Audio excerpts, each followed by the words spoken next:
Bismillahirrahmanirrahim. Elhamdülillahi Rabbil alemin. Rabbimize şükürler olsun. Uca Allah'ın salamı, salavatı, Peygamberimiz sallallahu aleyhi ve sellem, onun ehli beyti, əshabıların üzerine olsun. Uca Allah da bizi, ailemizi korusun. Yani tevhidde səhlənkarlıq olmaz.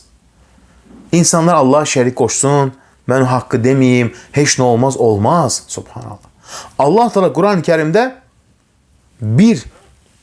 yani ardıcıl 18 peygamberi tərifləyir ve sonra ayeyi ne ile bitirir?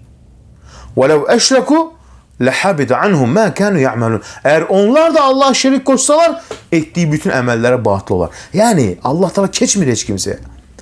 O peygamberler Allah'a şerik koşmayıblar. Yok.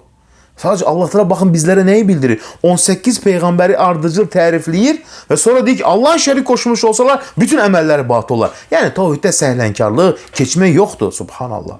Tevhid ona göre. Allah ibadet eləməlidir. Allah'a şerik koşmalı değil. Subhanallah. Gör altta Kur'an-ı Kerim'de ne güzel neyini açıqlayır. Bakın Sufyan İbn Uyeyne'nin güzel bir sözü var. Deyir qeybət borcdan daha pisdir, çətindir, təhlükəlidir. Neye göre? Borc deyir ödənir. Qeybət ise ödənmir. Subhanallah. Qeybətin əvəzini ahirette insan nedir? Savabından alacaklar. Ona göre de bir insan ayağını her koyduğu yerde Allah'ı zikretmelidir. Daimi zikirlerse insan evinde, yolunda, seferde, her bir yerde kıyamet günü şahitler çoxalır.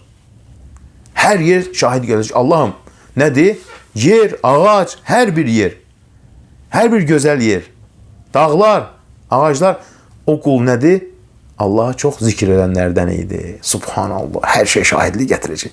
Ona göre ayağını attığın, adımını attığın her yerine yine Allah'a çoklu zikreyle. Allah'ım sen bizleri zikretmeyi de müvaffak eyle.